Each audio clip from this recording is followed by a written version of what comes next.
Welcome back, everybody. Today, I'm going to teach you how to add an email link in your Mailchimp campaign. This is incredibly useful when you want recipients to easily reach out to a specific email address directly from your campaign without having to copy and paste manually. First, open a web browser and navigate to Mailchimp.com. Once you're there, you'll need to log into your Mailchimp account by clicking the Login button and entering your credentials. This will take you straight to your Mailchimp dashboard where you can manage all your email campaigns. Now look over to the left side menu and click on Campaigns. This section displays all your existing email campaigns and gives you the option to create new ones. From here, you can either click Create Campaign to start fresh or select an existing campaign that you'd like to edit.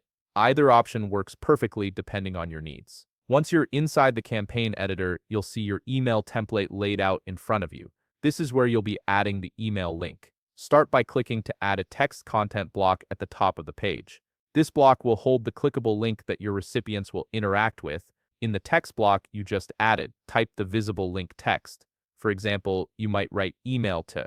This is what your audience will actually see in the email, so make it clear and inviting. Once you've typed it out, highlight the text you just created. This step is crucial because you need to select the text before you can turn it into a link. With the text highlighted, look for the link icon in the text editor toolbar and click it. Now here's an important detail. Before proceeding, make sure to click the drop-down arrow and select Email on the link to field. This ensures that clicking the link will open the recipient's default email client rather than directing them to a website. Next, you'll be prompted to enter the email address where you want messages sent, along with the message subject and body if you'd like to pre-populate those fields. Fill in these details to give your recipients a head start when they reach out. This saves them time and makes the interaction smoother. Finally, click Save and Close to save the changes to your email. You've now successfully added an email link in your Mailchimp campaign, making it easy for your audience to contact you with just one click. If you found this video helpful, please leave a like, subscribe, and see you in the next video.